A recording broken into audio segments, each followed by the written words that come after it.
This is like the worst thing I could possibly think of right now, being hungover, and they're gonna make it smell like rotting flesh. Burnt hair, oily machinery, dead body.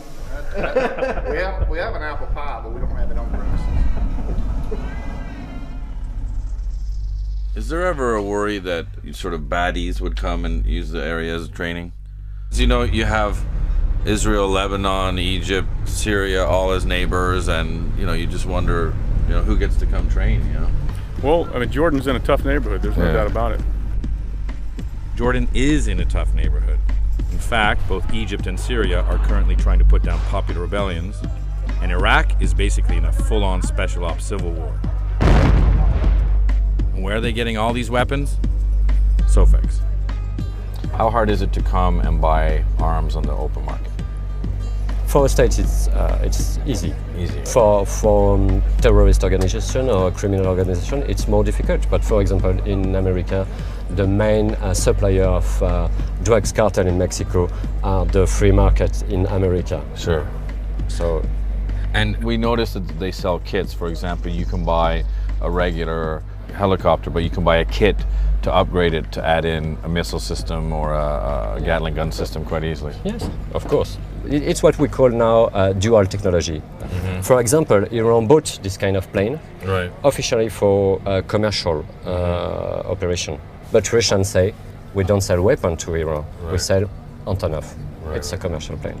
So I can buy a helicopter from one country, and I can buy a weapon system from another country, and then have an attack helicopter. Yes. For example, this kind of helicopter, the North Korea have some of this kind. So the North Korea's bought some of these. Yes. So it's pretty scary.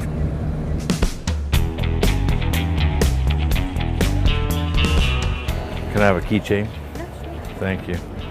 Where are you guys from? Kazakhstan. Czech Republic? Is that made in Azerbaijan? Yeah? So Azerbaijan makes the biggest, longest rifle I've ever seen. Where are you guys from? Germany. Turkey is here, China's here, Jordan is here, the Russians are here, all selling weapon systems to whoever wants to buy them. You want jets, you want rockets, helicopter grenades, RoboCop killer systems. You have 20 seconds to comply. You got it. That's an automatic grenade launcher. That's my favorite weapon in the entire Marine Corps arsenal. No one's stopping him, no one's saying, hey, you shouldn't be actually playing with the grenade launcher. Now, fucking around with these dudes and their guns was fun, but after a while you start to freak out because you realize that they're selling weapons the same way that you'd sell next year's car model. The world's most demanding shooters demand SIG. This is the world's most revolutionary pistol. We have the resources and the energy to solve any small arms problem. Javelin would be one of the most innovative weapon systems. I'll tell you, it is a hugely successful in Iraq and Afghanistan, not just in the United States forces, but internationally. Now, when he says successful, what he really means is that it's great at destroying stuff. And we weren't the only ones to notice. Like the Marine we ran into, who had just finished his second tour in Iraq. You know, it's weird, man. It's like, everybody's like real cordial with each other, but like at the end of the day, we're like buying weapons to destroy each other. That's it. I don't want to sound too like liberal or anything. No. It's really not glamorous. Yeah, This shit fucking kills people. Exactly. It's like they don't discriminate. They'll sell to anybody who has fucking money. And the biggest sellers by far are the American companies. In fact, 16 of the 20 largest arms manufacturers are based in the United States. And being the biggest store in the mall means selling a lot of weapons to a lot of people. What's crazy about this is that America gives a lot of these countries foreign aid so that they can come here and buy weapon systems from their companies. It's kind of like a parent giving their kids a credit card and saying, go to the mall that I own and just buy whatever you want. So the last time you were in the Middle East, you were in Iraq as a Marine. Does it spin you out to see like Northrop Grumman, General Dynamics, you know, like all these American companies making tons of money off of war? You know, what's the trip is you see Narenko right here, Right. next to an American arms display, and they used to launch 9-foot Narenko rockets on us. Really? Yeah. The insurgents would buy Narenko rockets Yeah. and then use them against you, and they're right next to the American military companies. Interesting. So we went over to the Norinco booth to see if they could explain how their weapons ended up in the hands of Iraqi insurgents. Hi. Ni hao. Hi, how are you? Yes, where are you from? From America, Vice. VBS, news. Oh, news. News. I'm sorry, maybe I'm not Okay. okay. Okay, thank you. Sorry. Thank you. Sorry. Ni hao. I must have bad BO. They're all walking away very rapidly. Ni hao. Everyone just left. While we couldn't get an answer from the Chinese, sitting right there on display in the next booth over were shells that were exactly the same as the ones Iraqi insurgents used to make roadside bombs, or IEDs. They take the tips off of these, and you can see it's pretty hollow in there, and they'll pack this whole thing full of C4, and just it creates some hellacious shrapnel. And here you can just buy it like you would a chocolate bar. Exactly. Here's Defense Secretary Donald Rumsfeld, former Defense Secretary Donald Rumsfeld. And this is Brigadier General Janice Karpinski. She was supposed to be in charge of that unit. She never visited it. That's one of the reasons some of those abuses occurred. And they want to know who are the bad apples, who's responsible for those abuses. The problem is if you frame the question of who is responsible, there's only one answer, it's people. I want to frame the question a different way.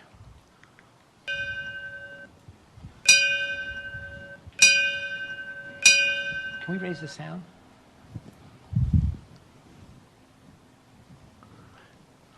If you ask the question, what is to blame, it could be people, but it could be something more. And obviously, the something more is what I'm going to present as a social psychologist is what is to blame, we're going to see, is the situation that corrupted those young men and women, military policemen. So how do psychologists go about trying to understand the psychological dynamics of such transformations of human character? Well, if they were always bad, it's not a transformation. They were bad and they did bad. I'm arguing, let's assume, for the sake of argument, that they start off as good, and suddenly, in a short time, they're doing these kinds of things, and worse. The traditional way that psychologists explain any human behavior, that most psychologists, all psychiatrists, clinical psychologists, people in assessment, cognitive psychologists, is the same as in religion, is the same as in medicine. We look for pathologies in the person, within the person, with defective character structure, sadistic personalities, the bad apples.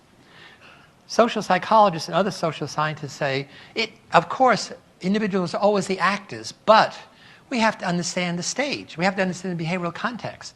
We have to understand who's the stage director. We have to understand whether the behavior is alone or in an ensemble, whether it's improvised or scripted.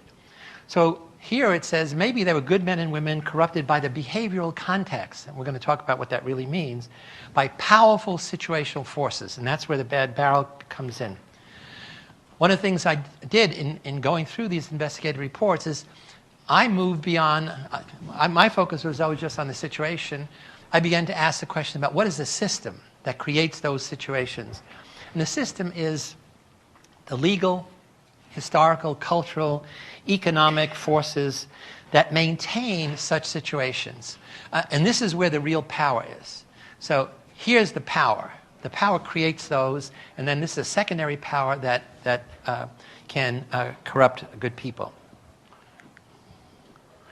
So the Lucifer effect involves understanding human character transformation when ordinary good people become perpetrators of evil. And it's through the interplay of these three forces, things that people bring into the situation, things that the situation brings out of people, how they interact, the person in the situation, and in fact, then we have to understand those in dominant systems that create and maintain those situations. Here's a wonderful cartoon, a recent New Yorker cartoon. I'm neither a good cop nor a bad cop, Jerome. Like yourself, I'm a complex amalgam of positive and negative personality traits that emerge or not, depending on circumstances. So this is really what my talk is going to be all about. This is the amount of shock. This is the first 10 trials and the second 10 trials. If you are individuated, you start at a low level, and you stay there. But we're interested in what is the effects of anonymity. In the de-individuated condition, you start at twice as high, and over time you shock more and more and more. We've done this study with masks. We've done this study throwing styrofoam balls rather than shock. And you always get the same effect. Anything that makes you anonymous in a situation that gives you permission to be aggressive, to be violent, will enhance that tendency. And the second thing is, once you get into shocking, once you get into hurting other people, it becomes self-reinforcing. And it increases more and more over time. It's kind of like a shark feeding frenzy. Does it make a significant difference? Again, we're going to go in the real world. If warriors change their appearance before going to battle, again, who cares about college students in hoods shocking other college students? Anthropologists ask this question. Does it make a difference in how they treat their victims if they change their appearance before going to battle or not? Well, we know in many cases they don't. You just go to war. You don't change your appearance. But in other cases, you do as in The Lord of the Flies. You paint yourself. You put on masks. And in most civilized nations, we put men in military uniforms. It has the same exact effect. So what's the difference? If you don't change your appearance, well, I should say there are 23 different cultures that he found, 2 bits of data. Do they change their appearance or not? There are 8 that don't change, 15 that change. And the measure he's looking at, do they kill, torture, mutilate their victims? Not pressing a button on a shock generator. 13 societies are high on killing, torture, mutilating, 10 are low. So if they don't change their appearance, only 1 of 8 cultures do this. We're interested, obviously, in the red zone. If they change their appearance, look at this. 90%, 12 of 13 societies that change their appearance are high on torturing, killing, and mutilating. So in fact, that little study in NYU has dramatic parallels in the real world. So it's culture. Culture has wisdom. It says if you want young men to kill other young men in war, put it back up. If old men want to send young men to kill other young men in war, that's what all war is about. The only thing that's different is whether it's for turf or for oil or things like this. Then you put them in a uniform. You change their appearance, and it makes it easier for them to do it. Uniform also makes them all behave the same. You take away individuality. But now when the war is over, whether you win or lose, you know what? You have to give the uniform back. Because we don't want you to come home and be a killer. We want you to go back to being a good little boy. This leads us to the Stanford Prison Experiment, which I did back in 1971. The extent to which George Tenet, former head of the CIA, Donald Rumsfeld, Dick Cheney, and George Bush are responsible for command complicity in the abuses we are talking about. Again, what are the real-world parallels? Compare this with this. Only paper bags are, we're ecologically minded in America, so we substitute those with sandbags. So now we don't use paper anymore. We have prisons in black sandbags chain. This is Guantanamo Bay, Cuba. So of course, I'm going to see parallels. But James Schlesinger, who was a former Secretary of Defense, he headed one of these investigative reports. And let me just take a minute to say the parallels that he sees. The potential for abusive treatment of detainees during the global war on terrorism was entirely predictable based on a fundamental understanding of the principles of social psychology, coupled with an awareness of numerous known environmental risk factors. Findings from the field of social psychology suggest that the conditions of war, the dynamics of detainee operations, carry inherent risk for human mistreatment, and therefore must be approached with great caution and careful planning and training. No training, no caution, no careful planning. Psychologists have attempted to understand how and why individuals and groups who usually act humanely can sometimes act otherwise in certain circumstances. That's my Lucifer effect. He hadn't read it because I hadn't written it yet. But he did read, the landmark Stanford study provides a cautionary tale for all military detention operations. This is 35 years old. I mean, who doesn't know the basics of that study? In contrasting the relatively benign environment of the Stanford Prison Experiment, the report makes evident, quote, that in military detention operations, soldiers work under stressful combat conditions that are far from benign. So here's this guy I defended, Chip Frederick. It was his idea to put this guy, putting him on a stress position was a Donald Rumsfeld idea, but to put electrodes on his hand and make him think that when his legs gave way, he'd fall off and he'd be electrocuted. So he did some bad things. He admitted to them. There's no question about it. You're in the pictures. What was he like before going down to that dungeon? the most all-American patriotic soldier imaginable. He's a poster boy for the military. He loves the American flag. He loves the Star-Spangled Banner. He won 9 medals and awards before going down to that dungeon. When he was in Kuwait, the kids loved him. There are pictures of him playing with the kids. He's trying to learn Arabic, even though he has, very limited educational level. A model soldier in every way. So dispositional, very quickly, I have him tested by the Army psychiatrist. Normal on every dimension, no sadistic tendencies. He comes from a small town in Pennsylvania. I said won 9 medals and awards. He had been a good guard in a low security prison. He was a super patriot. What's the situational? Everything we saw in the Stanford Prison Study is there. The dehumanization, de-individuation, moral disengagement. Worst abuses happen in both places on the night shift. He worked 12-hour shifts, 4 p.m. to 4 a.m., 7 days a week, with not a day off for 40 days. He gets 1 day off and works 2 more weeks. In the most chaotic conditions, the places under bombardment, prisoners and guards are being killed all the time. Prisoners are trying to escape. Electricity goes out. Prisoners are wandering around naked. It's filthy. There's no toilets. There's porta potties that overflow, so there's shit everywhere. There's rats all over. And he's in charge now of 1,000 prisoners, 12 Army reservists, 60 Iraqi police who are smuggling weapons in. And he has no training and no supervision. Not once in 3 months did any senior officer come down to that dungeon. And as I said, extreme fear. Why did it happen in this one place? This was the place where the CIA and military intelligence did their interrogation of high-value detainees, of people they thought were connected to Al-Qaeda.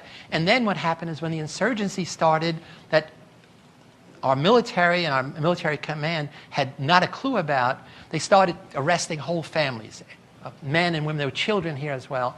And they didn't have any information to give. So the CIA and the military intelligence and civilian interrogators put pressure on these military police, Army reservists. They're not real soldiers, they're weekend soldiers. To soften them up, to take the gloves off, to prepare them for interrogation. So they give them the permission to do whatever they wanted to do to soften them up. They just went a little too far, and they took the trophy photos. So who's responsible for creating and maintaining these conditions? Using dogs to induce fear, nakedness of prisoners, extreme stress and fear imposed, sleep, food, sensory deprivation, concealing illegal practice from Red Cross. There were 21 murders in military prisons in Iraq, Cuba, and Afghanistan. Not Chip Frederick or any of those MPs on the night shift. All of these were standard operating procedures that are outlined in my book that came directly from Donald Rumsfeld in a memo of acceptable techniques of interrogation. He brought those to Guantanamo Bay. General Miller put them in practice. General Miller took them to Abu Ghraib and told General Sanchez he had to do it.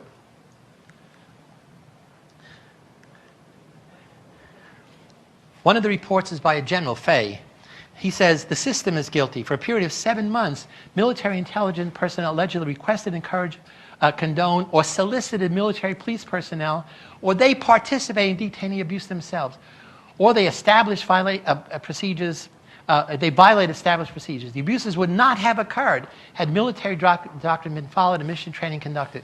It was the environment created at Abu Ghraib that contributed to the occurrence of such abuse, and the fact that it remained undiscovered by higher authorities for a long period of time. Who was watching the story? It was not one day. It was months and months that these things went on.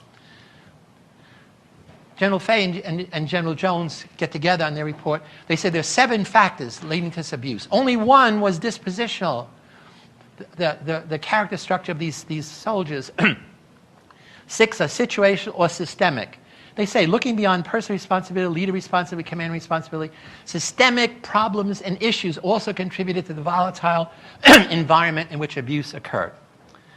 Alexander Solzhenitsyn, who was himself a prisoner in Gulag's, in Stalin's Gulag archipelago, says, the line between good and evil cuts through the center of every human heart. Right, rather than the message, right? So you got to give me a chance after I tell you this. The sky's not blue. Okay? What I mean by that is the Buddhists are right. Nothing in the universe has an absolute state of existence independent of anything else. For example, you had thought, like I used to think, the sky was blue whether humans were around or not. The sky's blue. It's just how it is. Okay? But that's not how it is. It's all in our head. Okay? What we know of the universe. Right? We know the universe. We know that. What I love is we have our own creation story. The Big Bang, the beginning of space and time. And we know a lot. And we know that out of 100% of the composition, the stuff that makes up the universe, we're only dealing, our total reality is only dealing with 4% of it. 96% of it we label as dark matter or dark energy because it either doesn't emit light, or if it emits light, it doesn't have anything to do with us, right? I'm not talking about invisible light like gamma rays and microwaves. They got stuff to do with us, right? Like microwave. Okay. So what are we stuck with? We're stuck with the matter and energy that we know, and our total reality, our total, what you see out there is dependent on what? Visible light, electromagnetic radiation. Yeah, light again. Not, yeah, okay. And of that, we just see visible light. Okay, and what do? Okay, do ocean waves have color? Do radio waves have color? Do sound waves have color? Light waves don't have color. They're waves. Okay, right? And what happens is, the longest wavelength, like any kind of wave, you measure, hey, when's the next break? You're on, crest to crest. Longest wavelength, we paint in violet. Shortest wavelength, we paint in violet. And then every other color in between with every other wavelength, we do it really, really fast. And when I say paint it in, I mean just like those color by number books. 3's yellow, 4's blue, and at the end you got a picture. Except we're coloring in by wavelength. And it's, you dream at night and you go, holy fuck, a duck, how do I do that? That's amazing, creating a 3D landscape with your eyes closed. Hey, we're doing exactly the same thing right now with our eyes open. We're creating an image in our head based on the light we're receiving, except now it's even crazier. We're seeing it out there. The image is actually in our head. All right? It's not that there's not an isness out there or something's out there, but it's a far cry from what we're looking at, folks. Okay. Now, where I find it's interesting is I bring time into the equation, and E equals mc squared tells us a very fascinating thing about time. That even time is not absolute. Time is not this ineluctable linear thing that's clocking off. For example, the way time works is the faster an object of mass moves against the speed of light, the slower it physically experiences time. 2 twins born today, put one in a rocket ship and send them off at 200,000 kilometers a second, 2/3 the speed of light. Bring him back in 40 Earth years. Earth twin's 40. Rocket-bound twin steps out. He's still a hunk of 20. Aged half the time because he was going so fast against the speed of light. That's standard physics. Where I've taken it is, I ask, what's light's relationship to time? Okay? Light, the photons, are going at the speed of light. Therefore, in English, the best I can do is they're not in time, they're outside time, they're not experiencing time. Right? They're going at the speed of light. They're massless, but they're going at the speed of light. So what's the really? That seems like the best I can do. Then, if you'd agree with me that it's the unconscious, and that's not really unconscious, it's really just has a different consciousness somewhere else. The I, the processor that I was talking about, the painter in your head, well, it's receiving the light. It's making sense of that light. Doesn't it logically have to be doing it at the speed of light to keep up with the light?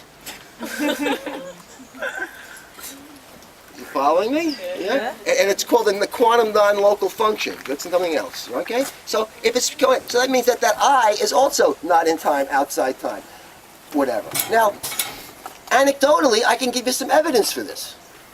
Okay, and this is as far as I can take it. Is if you could speak to a photon and imagine an exercise, and photons have ego consciousness, this consciousness, and you go, hey, Fody, what do you know about time? We go, huh, what? It's really kind of retarded. Can't even talk about tomorrow or yesterday. It's stuck. The photon, the best you could find out from the photon, it's stuck where? It's stuck now. Now. That's all it would know is now. No past or present, just now. Where are you stuck? Where's your consciousness right now? Now. We're trapped like the light. Now, our whole consciousness, everything, this is observer and phenomena, what the Buddhists pointed out. Observer, phenomena are one and the same. And right away, up until this year, it's my 60th year, I hadn't really got, one of those epiphanies is what's an epiphany for me, is no longer is it poetry, the light of consciousness. There's got to be a deep meaning in there. That's all I'm suggesting to you. Okay? Roald Dahl, James Bond creator Ian Fleming, Noel Coward and Leslie Howard were part of a group called the Baker Street Irregulars. Their mission was to spy on the US and convince them to join the war, and they were selected because of their ability to charm and schmooze. Dahl himself had to seduce the wife of the anti-British isolationist owner of Time magazine, which he did a little too successfully. He was quoted as saying to his commanders, "I'm all effed out. That goddamn woman has screwed me from one end of the room to the other." One of their achievements was to convince FDR that the Germans planned on world domination by slipping him a faked map of South America. Make a political point, what's the point? Well, the documents are less clear about this. But what looks to be, there are many documents that say, look, this is going to give me a hammer on those boys, meaning the Russians. That's the president talking. Another one says, this is the master... This is Truman. Truman. His Secretary of War says, this is the MasterCard of diplomacy against the Russians, the atomic bomb. There are many documents that strongly suggest, particularly the Secretary of State, James Burns, understood that the bomb was more a diplomatic tool than a military tool. The chief of staff of the U.S. Army and the combined chiefs, General Marshall, said this is not a military decision. It has nothing to do with the military. It's maybe a diplomatic, political, other kind of decision, but it's not a military decision. So, interestingly, the military, I mentioned this, I think, in our last discussion, virtually all the major American military leaders went public after the war, saying the atomic bomb was totally unnecessary. Some called it barbaric. The president's chief of staff went public. Can you imagine the chief of staff saying, and he was a good friend of the president, said, this is barbarism. I wasn't taught to kill children and women. So that's very clear. The strongest evidence is, and you can't prove this with the available documents, that is mainly aimed at the Russians because they want to use it as political pressure and political weapon, both in Eastern Europe and in Asia, where the Cold War really was starting. And even though... with the idea that humans are irrational in what motivates them, and they're often not even aware of what drives them to act because of their subconscious mind. So then there is this guy, Edward Bernays, and he was the nephew of Sigmund Freud. And he used all of Freud's ideas to manipulate the masses into doing things they wouldn't have ordinarily done. One day, Mr. George Hill, president of the American Tobacco Company, called me in and said we're losing half of our market. And I said, why, Mr. Hill? He said, there's a taboo by men that does not permit women to smoke. So I called up Dr. Brill, who was one of the great disciples of my uncle Sigmund Freud, and asked him what cigarettes meant to women, and he answered very quickly, cigarettes are torches of freedom to women. They want to smoke to dramatize man's taboo against women by not permitting them to smoke, and that's why they want to smoke. So I called up a debutante friend of mine, asked her to get another friend and two young men whom they liked, and to walk from 34th Street to 57th and back and forth, lighting torches of freedom to protest man's inhumanity to women by a taboo against smoking. Next morning, there wasn't a newspaper in the United States, even the New York Times had a front page story, debutantes light torches of freedom to protest man's inhumanity to women by a taboo against smoking.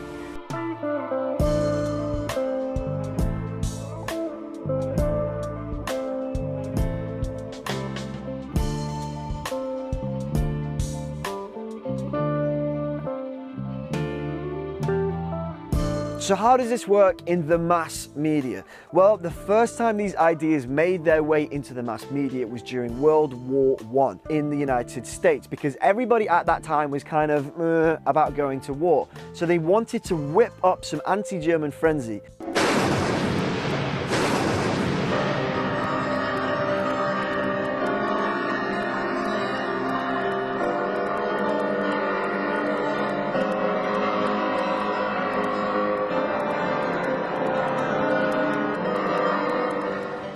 And it was incredibly successful, and an anti-German hysteria was fostered in American intellectuals at that time. Walter Lippmann was a major player in that organization. He was a journalist, and he said this: "We can manufacture consent by means of propaganda." And by that, what he means is we can get the people to do the things that we want through propaganda. Edward I Got Ladies to Smoke Bernays was also heavily involved, and he said the more intelligent members of the community can drive the population into whatever they want by what he called the engineering of consent. It is the essence of democracy, he said. So from the early part of the 20th century, you had some very clever people working in some powerful and effective organizations suggesting that democracy is not about people knowing what is going on in the world and offering their vote upon it. Instead, it was about a small number of people manipulating the will of the voting class to their own ends.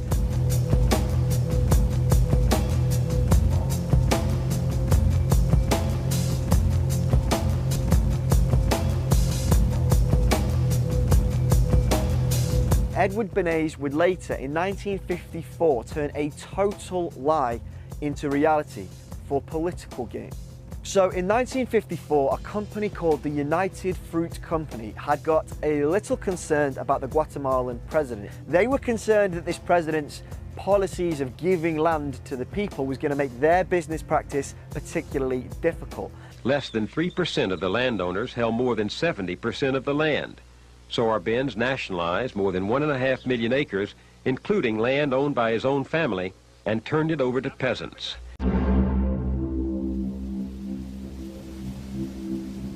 So they employed Edward Bernays to smear the reputation of the Guatemalan president. And Bernays played into the huge fear of communism that was so apparent at that time. The American people recognized that the one real issue, not the phony issue, was the issue of communism, corruption, all tied up with the Korean War. It means that the American people are sick way down deep inside at what's been going on. He convinced the United Fruit Company to find a top Latin American politician to condemn the actions of Jacob Arbenz. He planted stories in the press about the growing influence of Guatemala's communists. He set up a network of intelligence agents to survey Guatemala, and he then passed these agents off as legitimate sources to journalists. Despite all of this information being false, his campaign worked. It created an atmosphere of fear in the American public's mind. And people feared, for no good reason, the Guatemalan government, which compelled a United States-led intervention.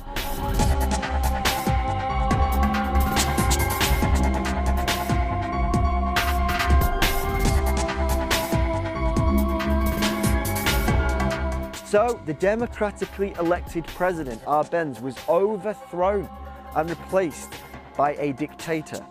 The United Fruit Company got what they wanted, and it was Bernays' manipulation of people's fears which had helped them to get it. So the tools that Bernays has developed are powerful ones. They demonstrate just how malleable the masses are if carefully designed propaganda is placed in the right place at the right time. He also showed that people could be manipulated politically and not just manipulated into buying things they don't really need. His methods have been proven to be effective. This is called the manufacture of consent, where you absorb carefully designed information, much like the information presented by Edward Bernays, and then you spew out an opinion or a thought or an action which has been very carefully planned for. Bernays believes this to be the essence of democracy. So what do you think? Is this a good way to run a society? So let's begin with the Phoenix program. The CIA's website says that this is one of the most misunderstood programs undertaken during the Vietnam War. They say it's treated with suspicion because of the way the press, the anti-war movement and scholars portrayed it. You make up your own minds. On the face of it, Phoenix was a program to pacify support for the Viet Cong and build it for the South and US forces.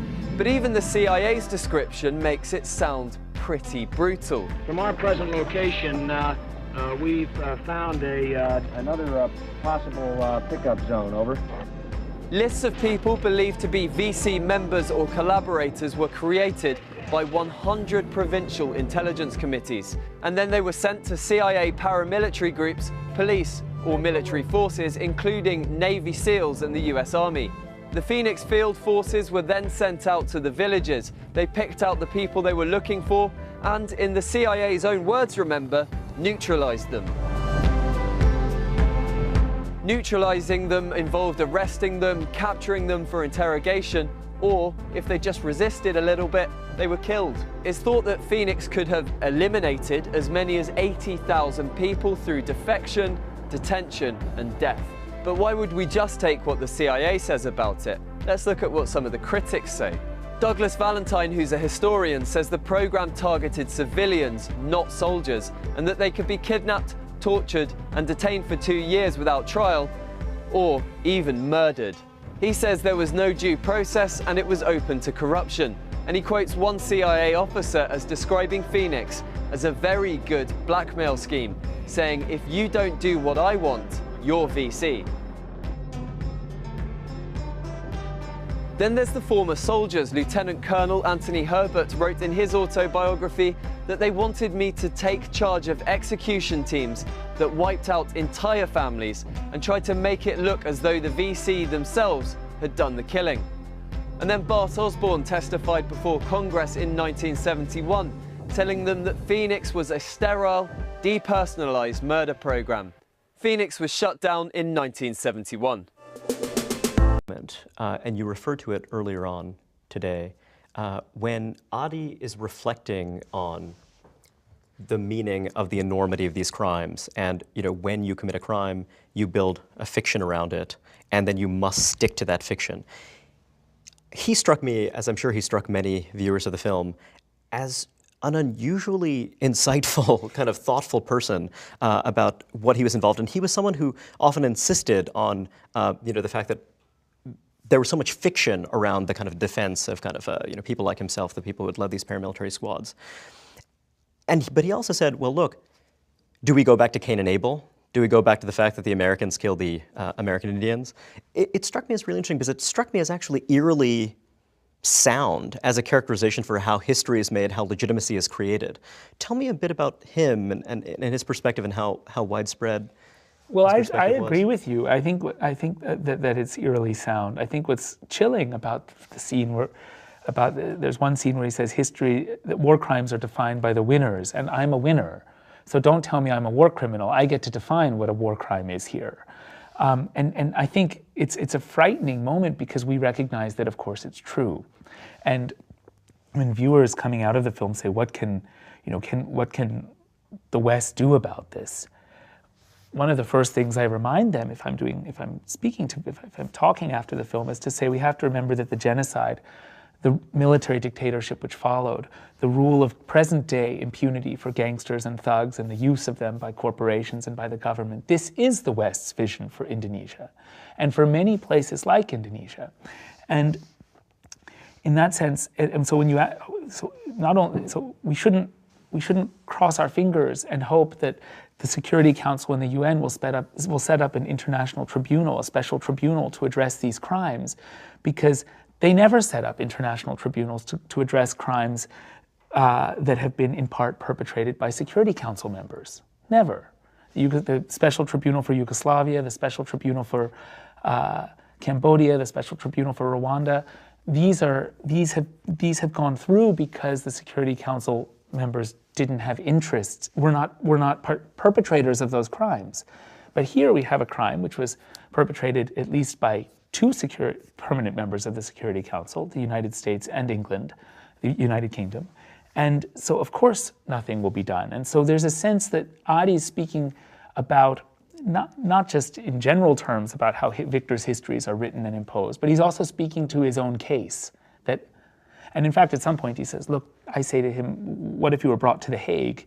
And he says, come on, afterwards. You know I'll never be taken to The Hague, because you know The Hague has no interest in pursuing this case.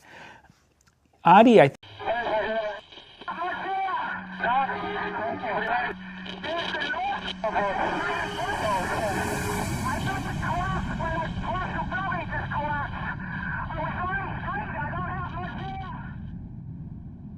On September the 11th, 2001, when terrorist attacks took place on the World Trade Center and the Pentagon, President George W. Bush was not in Washington. And those who responded immediately to the crisis were his Vice President Dick Cheney and his closest advisor, his legal counsel David Addington. And these men decided almost immediately that what should have been regarded as a criminal act, they were going to treat as an act of war.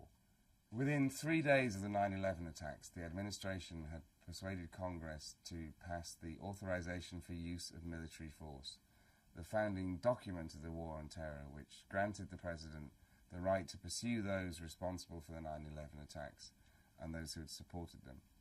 It was a short and very open-ended document, and it seemed to grant the President almost unlimited and undefined powers.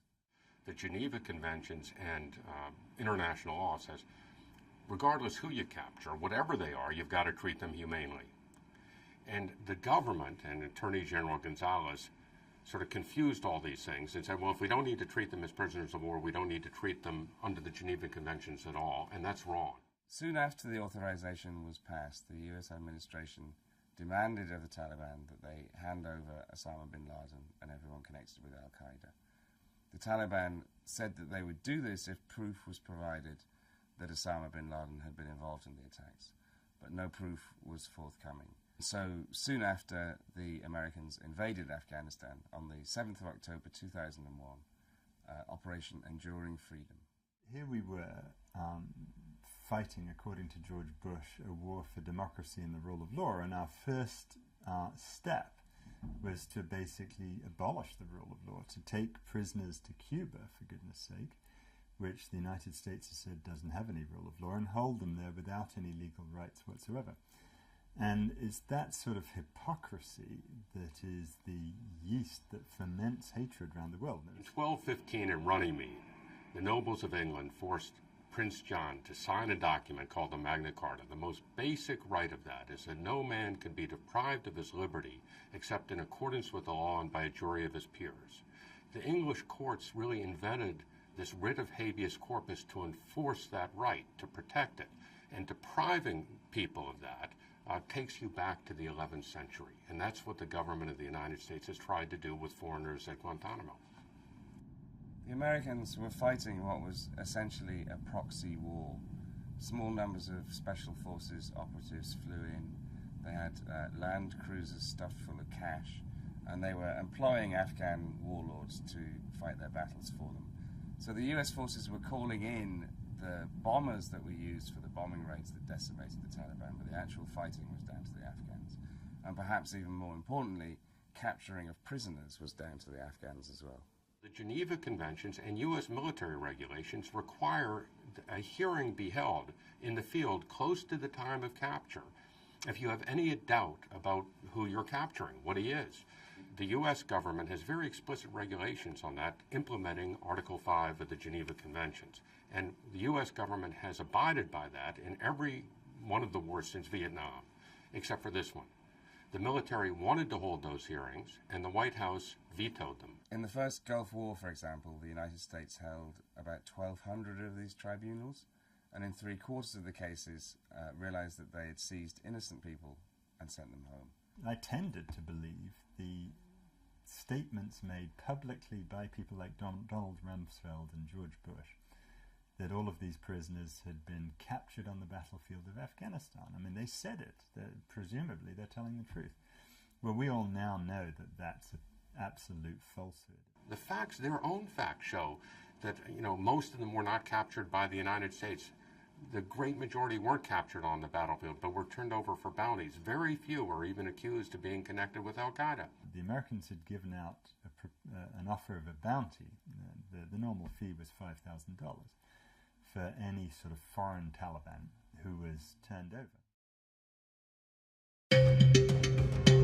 The Carlyle Group is a global alternative asset management group. In a nutshell, they buy and sell companies using private investors' money. The story of the Carlyle Group is the story of a new kind of capitalism emerging in America. We'll start the story with this guy, Frank Carlucci. He had served in a variety of government positions, but from 1987 to 1989, he was serving as the United States Secretary of Defense for Ronald Reagan. He changed the rules on procurement at the Pentagon so that companies would be put on long-term supply contracts. He also had to cooperate with Operation 111 Wind, an investigation looking into corruption at the Pentagon with officials being bribed to secure large defense contracts. 6 days after he finished his term as Defense Secretary, he went straight to the Carlyle Group. And he advised Carlyle to take a look at a company called BDM. They had been hit hard by Operation Wind, and their share price had plummeted. Eventually, Carlyle acquired BDM for $130 million. It was a steal, because it turned out that BDM were on a long-term contract with the Pentagon. Is it possible that a person like Frank Carlucci might have known which companies were on long-term contracts and which were not?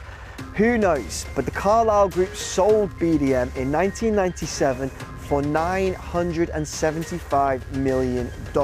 After Frank Carlucci came the appointment of James Baker. He had worked in politics for 18 years. He'd led presidential campaigns for President Ford, Reagan, and Bush. He'd served as Chief of Staff, as Secretary of the Treasury, and eventually as Secretary of State under George Herbert Walker Bush. He was and is a big deal. People know me. I'm kind of a big deal. But it wasn't going to just be former White House staff joining the ranks at Carlyle. Before long, the former president himself, George Bush Sr., would be giving speeches on Carlyle's behalf. He was senior advisor to Carlyle's Asia Investment Board. Neither the Carlyle Group nor the former president have been forthcoming in the way that he was remunerated for his relationship with the Carlyle Group. The former South Korean president, Park Tae-jun, was also now working for Carlyle, and he'd helped them secure nearly $1 billion in Coram Bank. So when George Bush Jr. gave the United States a pretty radical change in policy towards North Korea, North Korea is a regime arming with missiles and weapons of mass destruction while starving its citizens. States like these and their terrorist allies constitute an axis of evil, arming to threaten the peace of the world by seeking weapons of mass destruction. It did not go down well in South Korea.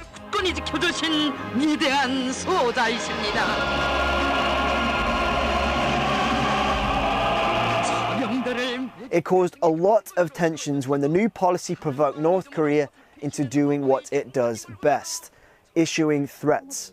And threats and instability are not good for business.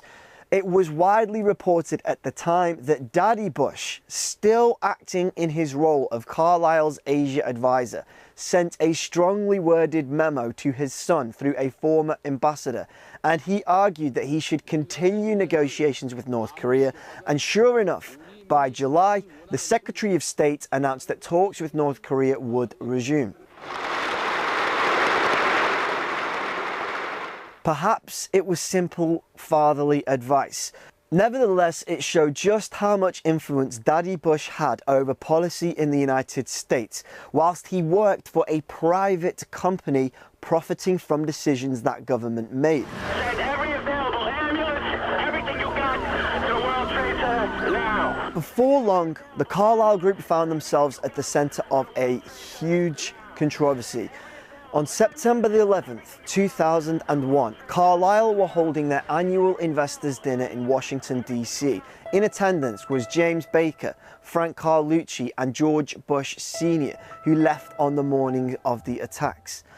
Also in attendance was a man by the name of Shafiq bin Laden, the half-brother of Osama bin Laden. And it was just 6 days later that George Bush Jr., the current president, would name Osama bin Laden as the prime suspect. There's an old poster out west, as I recall, that said, "Wanted, dead or alive." The bin Laden family maintained they had severed all contact with their estranged brother in 1991 when he lost his Saudi citizenship. But the connections between Bush Sr. and the bin Ladens through the Carlyle Group raised a few eyebrows in the United States at the time. Carlyle said that the bin Laden family had invested just $2 million. But other sources said the actual amount was much higher. The Wall Street Journal ran an article suggesting that Bush, Baker and Carlucci had all met with the bin Laden family at their headquarters in Jeddah on more than one occasion.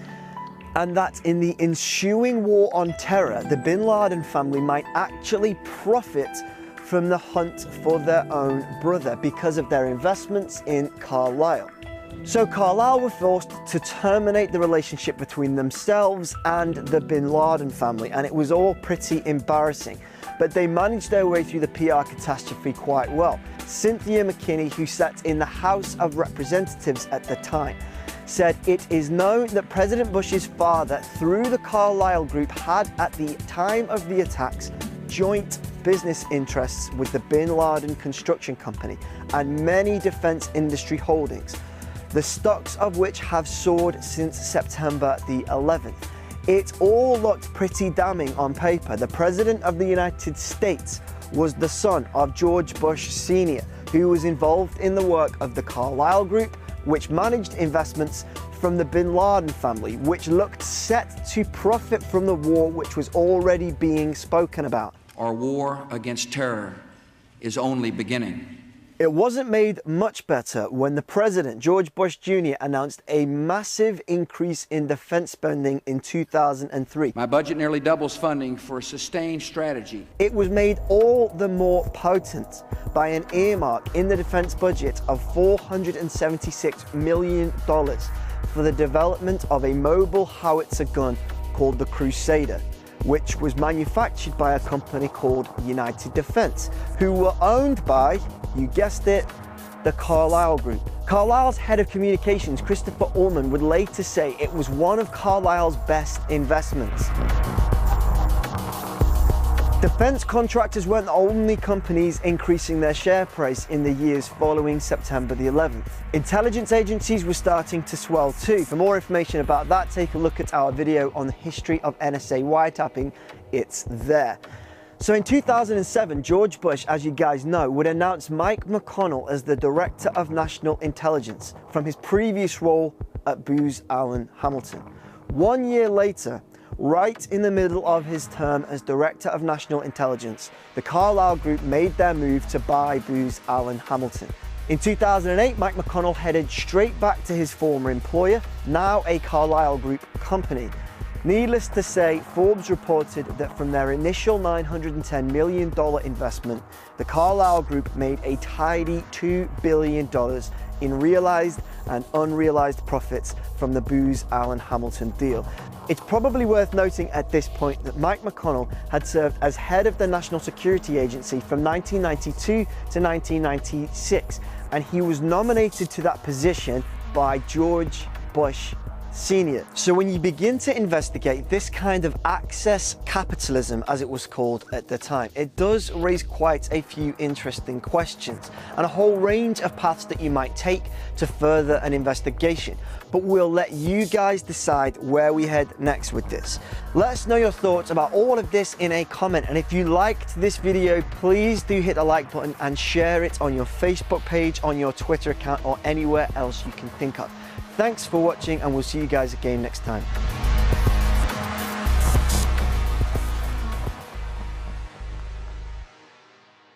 You're wrong. They operate in North America, Australia, Asia Pacific, India, Europe and the Middle East. They're truly a global operation, and they operate in a dizzying amount of industries, and their speciality is soaking up public service contracts. In the United States, just as one example, they have employees working at the NSA along with dozens of other defense departments. Now, many people haven't even heard of Serco, but unlike most companies, that isn't a problem for them. The CEO, Chris Simon, once said this: "We are delighted when the public knows who we are, but really, we need to be known by the people who make decisions." And maybe that's just the point. If taxpayers knew exactly how much of their money they were paying for public services actually went to private companies and private salaries, then maybe they might be a bit more concerned about who was running them. Cleansing that happened and is going on in New Orleans and Louisiana with Hurricane Katrina just a cover, an excuse. That's all it is. And what you take away from this is that King's dream was announced 50 years ago, but 8 years ago in New Orleans is when the dream drowned. And here's what I mean. I've discovered that Louisiana State University's Hurricane Center sent an emergency request to the White House more than a year before the levees broke, before Katrina. And Dr. Ivor von Heerden, the deputy of the Hurricane Center, contacted George Bush's senior counsel at the White House. In a long discussion, he said, New Orleans is going to drown. Not maybe, not will. We don't even need a hurricane. Remember, and by the way, Hurricane Katrina never touched New Orleans. It went 30 miles east. It was simply a storm surge. He said, we cannot handle even a storm surge in New Orleans. The levees are too low. The levees are built wrong. And not only that, but you've built a canal for the oil companies, which is bringing the Gulf of Mexico right to our doorstep. This city is going to drown unless you bring in the Army Corps of Engineers to correct this. But the Army Corps of Engineers, remember, in 2004 was in Iraq. They weren't there for the American people. They were there, to blow up bridges and then rebuild them over the Tigris River. So what happened is that all the warnings of Dr. von Heerden, and I got to tell you, it's not like these were secret things. British television, where I work for BBC TV, 30 days before New Orleans drowned, just 30 days, von Heerden said on British television, this city could be underwater in a month.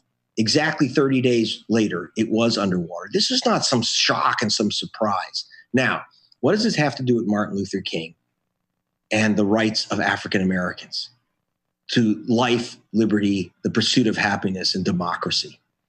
Okay, life and liberty was lost.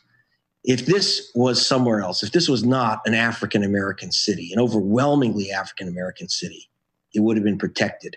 I'm speaking to you right now from near West Hampton Beach, which is where the movie stars go for the summer and the real estate brokers and the venture capitalists and financial vultures hang out for the summer. This area was wiped out by a hurricane twice. And both times, the United States federal government evacuated people, took responsibility. No one's ever hurt here in this rich beach area. Bill Clinton's just down the road. He doesn't even get his flip-flops wet when there's a hurricane. And furthermore, every single house here, and when I say houses, I mean mansions. These beach mansions, every one of them was replaced by the federal government at the public cost, even with hundreds of truckloads of sand brought in, so that the venture capitalists and the Democratic Party donors could get their tans. What happened in New Orleans? I got to tell you, according to a United States federal court judgment, von Heerden was correct. There was something called the Mississippi River Gulf Outlet Canal, which created basically a highway for the water surge from Katrina, a highway for that surge. It was insane. It was just an invitation for a tidal wave. There was never a hurricane, but there was a tidal wave that hit New Orleans, which knocked over those levees. It was the responsibility of the federal government. And the only reason the federal government did that, by the way, built this stupid canal, which basically drowned New Orleans. It was a shotgun rifle. It was like a rifle barrel pointed right at the city. It was because oil companies wanted to save time. They didn't want to take the Mississippi River all the way to the Gulf, which winds all the way around. Old Man River goes in all kinds of crazy curves. So they built a straight canal for the oil tankers, so the oil tankers could save a day or two on travel down to the Gulf. That's what it was all about. So just oil tankers could save a day or two. the city of New Orleans drowned. The federal courts determined that's exactly what happens. That's the science of it, and ordered the federal government to rebuild the homes of the African Americans who lost their homes, because this was something that was done by the oil companies and the federal government. That's a court ruling. But the federal government, if it loses a court case, cannot be required to pay unless Congress agrees and appropriates the money, unless the president asks. Barack Obama never asked for a dime to rebuild the homes that were lost, the people of the city of New Orleans. Yes, he rebuilt the homes of all the movie stars in West Hampton, but not a single home in the city of New Orleans. I want to repeat that. The federal government has never rebuilt any homes for the people of the city of New Orleans. They gave them formaldehyde-filled trailers. They spread them all over the country, and they drowned them. Not only were 2,000 people drowned by this horrific negligence, willful negligence of the federal government, when they knew in advance this would happen. Well, Greg, let's talk about the reconstruction and the recovery effort in New Orleans. And specifically, let's talk about the African-American community and how they've fared. What has it been like for them down there post-Katrina? Horrific. I got to tell you, look, this was, as far as the Caucasian and elite leadership of New Orleans, that's both black and white. Remember that when we talk about, there's no African-American community in New Orleans, just so you know. There is an elite black community, which is from the old Creole community, which includes, by the way, the old black slaveholders. There are a lot of black people who owned slaves in the New Orleans area before the Civil War. And you have that old black elite and the old white elite, and then you have the average African-American worked those plantations and lived in places like the lower Ninth Ward, which, by the way, had the highest concentration of African-American home ownership in America until Katrina. What happened was all these people were shipped out, put on buses, not even told where they were going, and sent to Texas, sent to Baltimore, sent all over, and sent to Florida. No way to return, no plan to return. People weren't allowed to return to their own homes, not even allowed to put trailers on their own property. Not allowed. So when we talk about New Orleans recovering in the sense of like it's up to 70, 80% of its original pre-flood population, that's not the same people. They're gone. Half of the African-American population in New Orleans is gone forever, dispersed. They don't have the money or the ability to get back. They don't have their homes back. They don't have the ability to get back. And so in terms of work, almost all the work of reconstruction was done by people who came in from Salvador and from Latin America. Cheap labor, and then the technical labor came from the north. So basically, it was all carpetbag labor, and local African Americans lost their jobs. There's in our film, which, by the way, if you go to gregpalast.com, you can download it for free this week. Big Easy to Big Empty. You'll see that we had a young black man who stood on a bridge for 4 days while helicopters flew over, ignoring him and the people he was with. A grandfather near him gave his last bottle of water to his grandchildren, and then he died of dehydration on that bridge. Then Stephen was put on a bus, separated from his family. He never saw his children and his wife for weeks. He had no idea where they were shipped off to. And then he was dumped in Texas. He ended up taking a job in Texas and his job at the Marriott Hotel in New Orleans was taken over by immigrant workers who would be willing to work non-union and at half his pay. So you had basically the construction work was done almost entirely by immigrant workers as opposed to the black population which had lived there. So basically the black population was cleansed out of the city and off the voter rolls, so that you actually don't forget. This is also another way to get rid of, to use a natural disaster as a cover to, in effect, cleanse the voter rolls as well. The state went from Democratic governor to Republican, Bobby Jindal. Altogether, the New Orleans went from a black city to a white and Latin American city. It's a very different city than it was. Okay. Well, thank you so much for joining us, Greg. You're very welcome. We act against terrorists who pose a continuing and imminent threat to the American people. Drones, they were the CIA's secret killers. They've been used in a 9-year campaign in Pakistan's federally administered tribal areas with the purpose of taking down insurgents and terrorists. and justified by saying they're making the world a safer place. But the problem is that they also kill civilians, and a hell of a lot of them. The US has always denied that the number of civilians killed is as high as reporters claim. In fact, CIA Director John Brennan told the world that only 50 to 60 non-combatants had been killed in US drone strikes in Pakistan. He said that any higher numbers were intentional misrepresentations. But now the Bureau of Investigative Journalists has uncovered documents from the Pakistani government that suggest that those numbers aren't just intentional misrepresentations so much as accurate representations.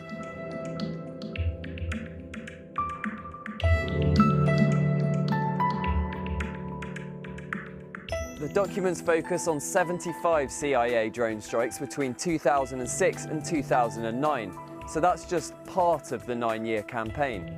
In those years, 746 people were killed in drone strikes, at least 147 were civilians, and 94 of those were children. The total civilian count for the 9-year secret war is thought to be more than 400, and on top of that there are another 200 listed as probable non-combatants. So these documents just go to confirm what we knew anyway, that a huge number of civilians are being killed in the CIA's drone war. But the Bureau also discovered something else that's really quite weird, that after President Barack Obama took office, the reports of civilian deaths almost disappear. Now in 2011, CIA Director John Brennan claimed that there had been no civilian casualties in drone strikes for nearly a year. Investigations subsequently showed that to be a completely false claim.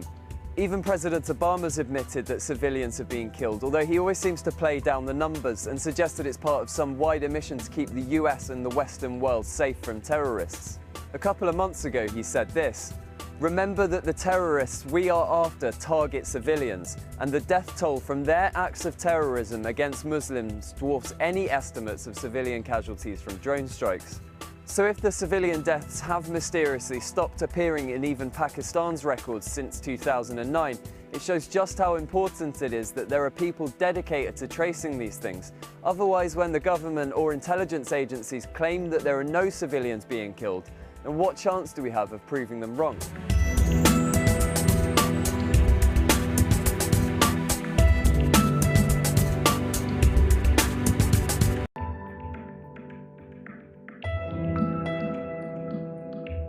By the end of the month, fighting between ISIS members and the army had flared up again in Fallujah. The airstrikes had started up again and the army set up a cordon around the city. There had been sporadic fighting throughout the month, with more civilians killed and at least 42 people wounded by the airstrikes. Elsewhere in the country, another 19 people were killed on this day, including 3 men who appear to have been executed with their hands tied behind their backs. So it's a new year, but it's the same old problem in Iraq, with violence reaching its worst levels seen for years. And it's expected to get even worse in the run-up to this year's elections. An initial estimate for the number of people killed in January 2014, according to IraqBodyCount.org, is well over 1,000.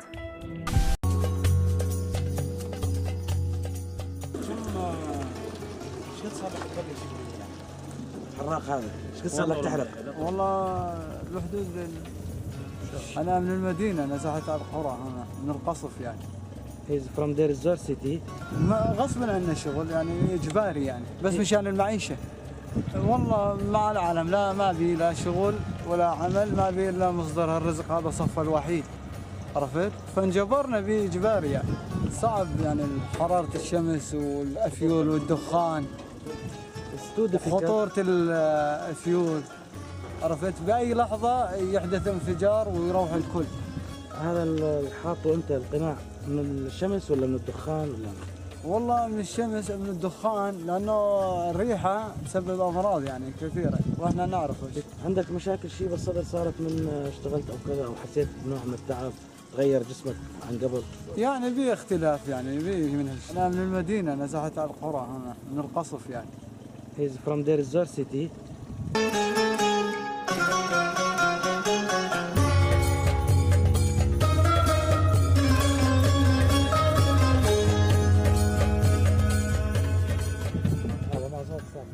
هذا ايه موزوت وزود هذا مو احمد ديزل شنو هذا؟ شحم؟ اسود ايش قد لازم يكون حرارته؟ تعرف انت شيء ولا بس انه لازم يكون حرارته؟ Somebody said maybe 1500 degree. He opened the screw driver. Open. تعال مهلك. To breathe. إذا جلس واحد ما too much.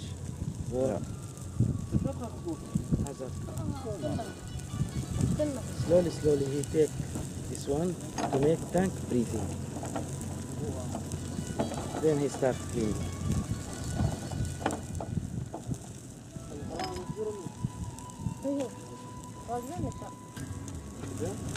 ما فجر كسر. Что произошло?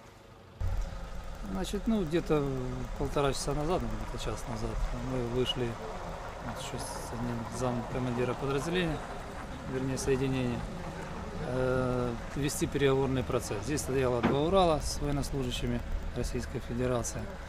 Значит, они нам предложили взять под контроль территорию воинской части, чтобы они контролировали эту самую территорию. Мы отказались. Соответственно, прозвучала команда «Захват». Уралом, как вы видите, пробили ворота. Произошло проникновение на территорию вооруженных военнослужащих, плюс через заборы. И одновременно с другой стороны части, где находятся спецсооружения, тоже проникли военнослужащие, и там блокировали в спецсооружении наших военнослужащих дежурную смену, которая несла боевые действия. А оружие они держали в боевом положении? В боевом положении было передернуты затворы, патроник дослан. Предупреждалось открытие огня на поражение. А тут журналистов каких-то избили, нет? Да, в ходе уже, когда здесь прибыло много представителей прессы, подъехали неизвестные люди, соответственно, в масках, в темной одежде, ну и начали избивать журналистов. Серьезно? Ну, люди лежали на земле и их били на. The officers here are saying this is part of the bigger strategy that the Russians have of trying to provoke the Ukrainians into a fight. They come here, they offer them to give themselves up.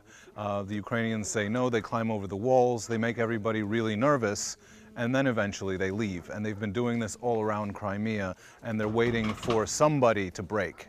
Что говорят ваши друзья среди российских военных с баз, которые служат здесь? У вас есть? А даже с теми ребятами, с которыми мы сегодня здесь, так сказать, можно сказать, воевали, вот подошел ко мне старший лейтенант, уже когда они уезжали вместе.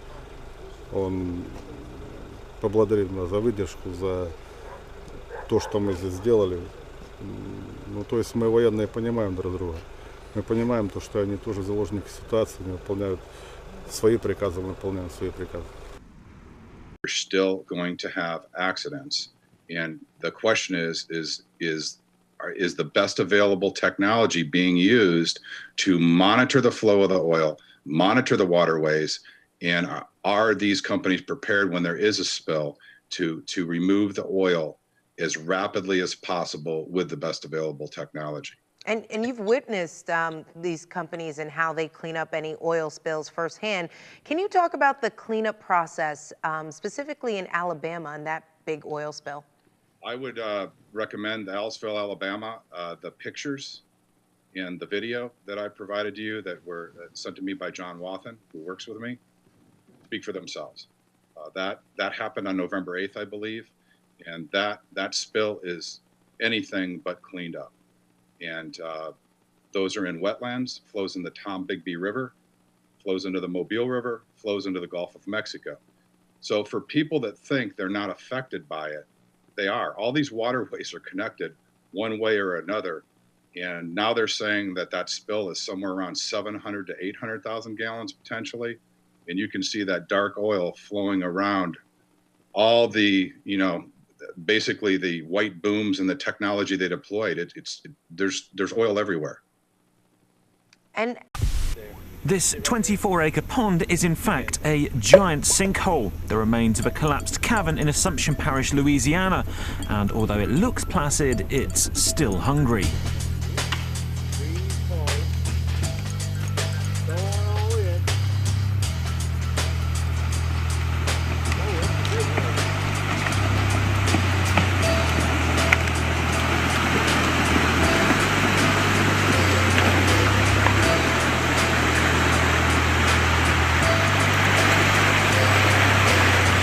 The sinkhole near the village of Bayou Corn and Grand Bayou formed almost overnight in August 2012 after a so-called salt dome cavern, a giant underground mine, collapsed.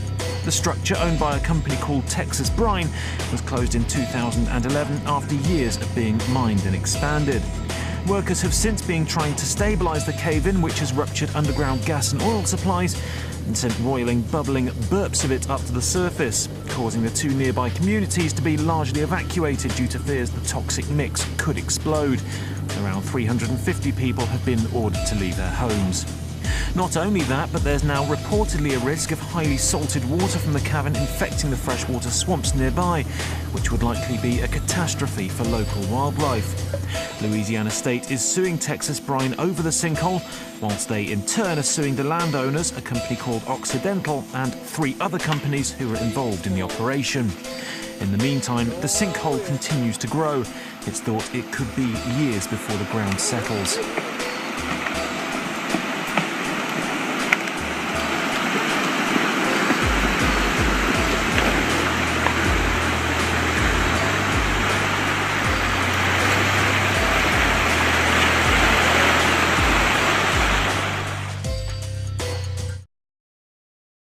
Look in detail at the injection pressures. What happened was initially they could inject wastewater without any pressure. It would just basically go straight down the well. They didn't have to put in any pressure to make it go into the formation. But those pressures gradually rose over the 20-year period until essentially they'd have to keep increasing the pressure at which they'd force the water down in order to continue injecting the same volume of water. And so we think that was showing that essentially this formation, which had been previously drilled and produced and now was being re-injected into, was essentially filling up, that it was a closed space where they were pumping a lot of water down to, and essentially got to the point where the formation was full, and that caused increases in pore pressure, which may have led to these events along the existing fault systems there. All right, but when the biggest tax exemptions and the lowest tax rates benefit the richest, all in the name of job creation, all that happens is that the rich get richer.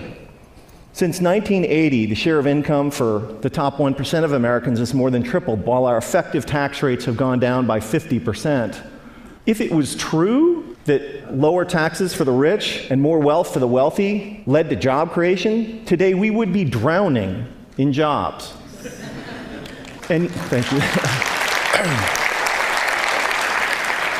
And yet unemployment and underemployment is at record highs.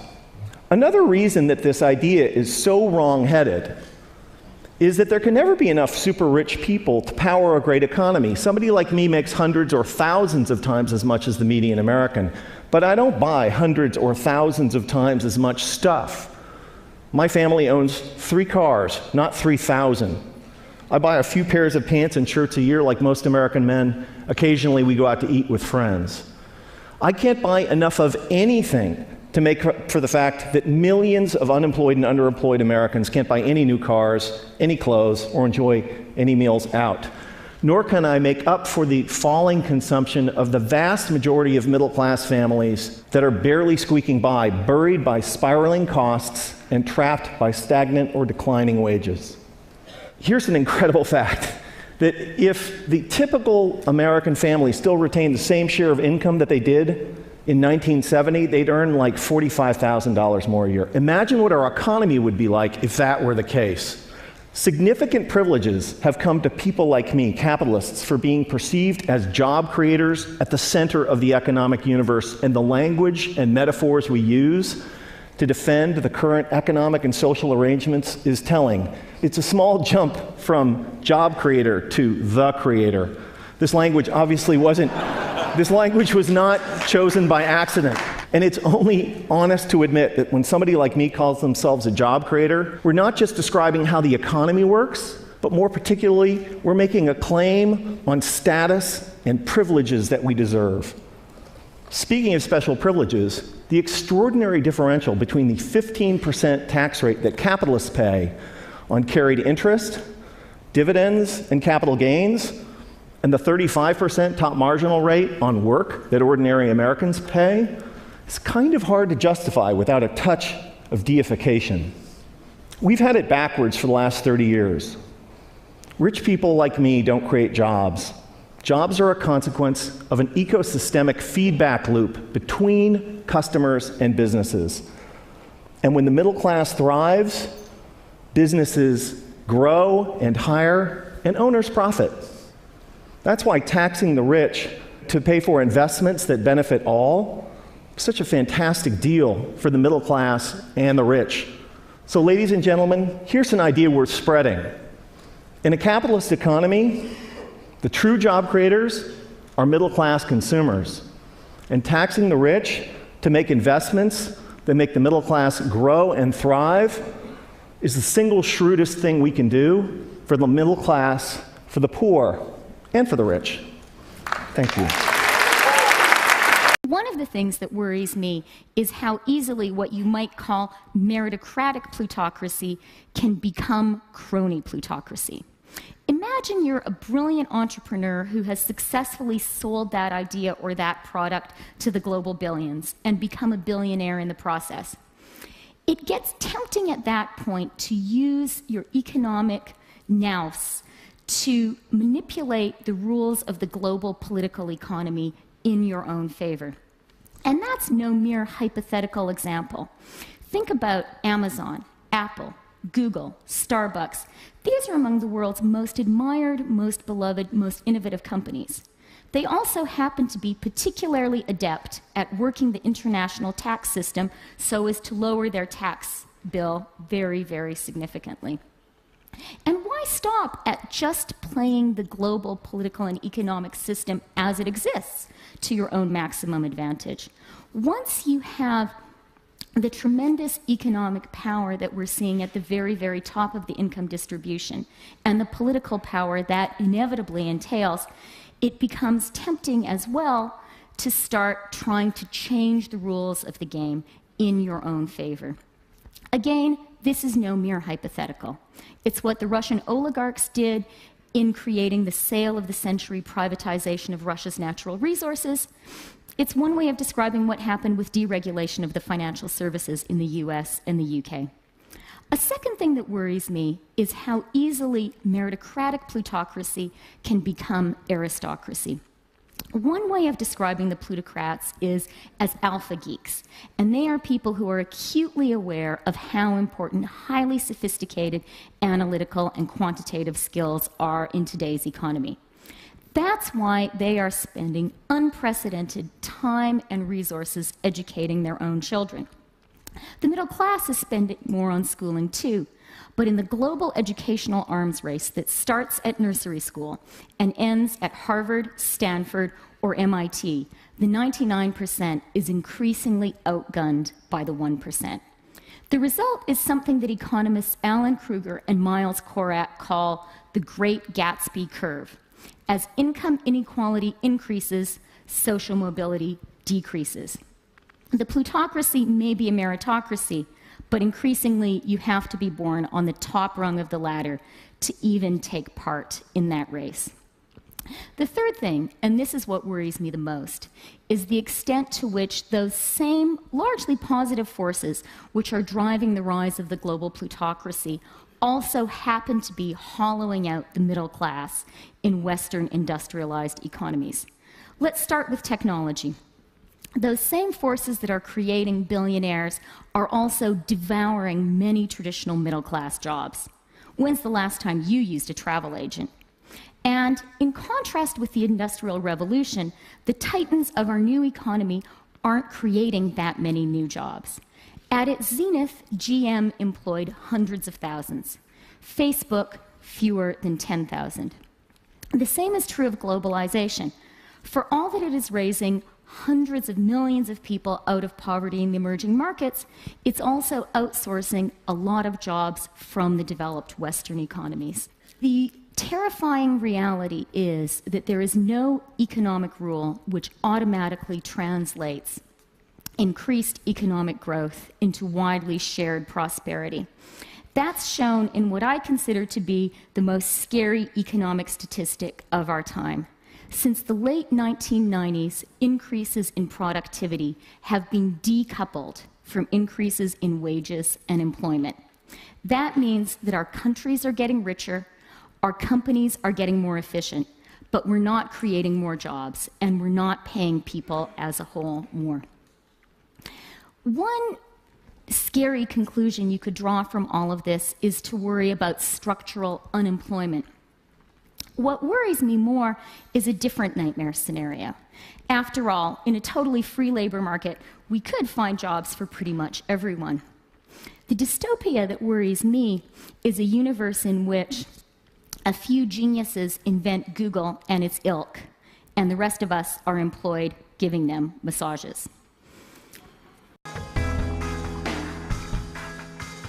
Now, psychology today has a theory that we've all bought into a definition of success that is obsessed with money and power, that we've allowed consumerism and wealth generation to become our masters instead of mastering them.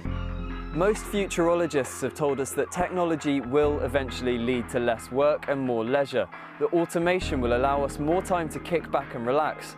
But so far the opposite seems to be true. Jobs have been made redundant by machines, like in the steel industry, for example, where production levels have been maintained without the manpower.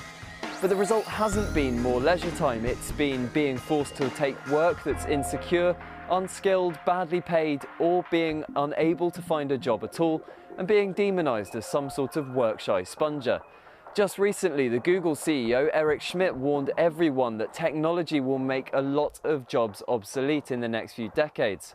But how about this? Instead of seeing it as a warning, we celebrate it, embrace the fact that we're going to have more leisure time and change the way that we think about work. It's just an idea. I'd love to know whether or not you agree or disagree. Let us know in the comments. Goodbye. And look what's happening in the Amazon, the lungs of our planet, this precious home of biodiversity. The old-growth rainforest being cut down and replaced with soybean farms so we can feed cattle so that we can all eat hamburgers. Only a truly insane global state of consciousness could allow such an abomination to occur. And I did a back-of-an-envelope calculation during the Iraq War. It seems to me that 6 months' expenditure on the Iraq War would have solved the problem of the Amazon forever, would be sufficient to compensate the peoples of the Amazon so that no single tree ever needed to be cut down again to garden and look after that amazing resource. But we can't make that decision as a global community. We can spend countless billions on warfare, on hatred, on fear, on suspicion, on division, but we can't get together the collective effort to save the lungs of our planet. And this is perhaps why shamans from the Amazon are now mounting a kind of reverse missionary activity. When I've asked shamans about the sickness of the West, they say it's quite simple. You guys have severed your connection with spirit. Unless you reconnect with spirit and do so soon, you're going to bring the whole house of cards down around your heads and ours. And rightly or wrongly, they believe that ayahuasca is the remedy for that sickness. And many now are being called to the Amazon to drink ayahuasca, and ayahuasca shamans are traveling throughout the West, offering the brew, often under the radar, often at personal risk, to bring about consciousness change. And it's true that the message of ayahuasca, the universal message, is about the sacred, magical, enchanted, infinitely precious nature of life on Earth and the interdependence of material and spiritual realms. And it's impossible to work with ayahuasca for long without being deeply and profoundly affected by this message. And let's not forget that ayahuasca is not alone, that it's part of an ancient worldwide system of the targeted, careful, responsible alteration of consciousness. It's recently been shown by scholars that the kykeon used in the Eleusinian mysteries in ancient Greece was almost certainly a psychedelic brew, that the soma of the Vedas may well have been a brew based upon the Amanita muscaria mushroom. We have the DMT in the ancient Egyptian tree of life. We have the whole global cultures of surviving shamanism, and what it's all about is a state of consciousness that's designed to help us find balance, harmony. The ancient Egyptians would have called it Ma'at, with the universe, and to remain mindful that what we're here to undertake on Earth while immersed in matter is fundamentally a spiritual journey aimed at the growth and perfection of the soul, a journey that may go back to the very origins of what made us human in the first place. And I stand here invoking the hard-won right of freedom of speech to call for and demand another right to be recognized, and that is the right of adult sovereignty over consciousness. There's a war on consciousness in our society, and if we as adults are not allowed to make sovereign decisions about what to experience with our own consciousness while doing no harm to others, including the decision to use responsibly ancient and sacred visionary plants, then we cannot claim to be free in any way, and it's useless for our society to go around the world imposing our form of democracy on others while we nourish this rot at the heart of society and we do not allow individual freedom over consciousness. It may even be that we're denying ourselves the next vital step in our own evolution by allowing this state of affairs to continue, and who knows, perhaps our immortal destiny as well. Thank you, ladies and gentlemen.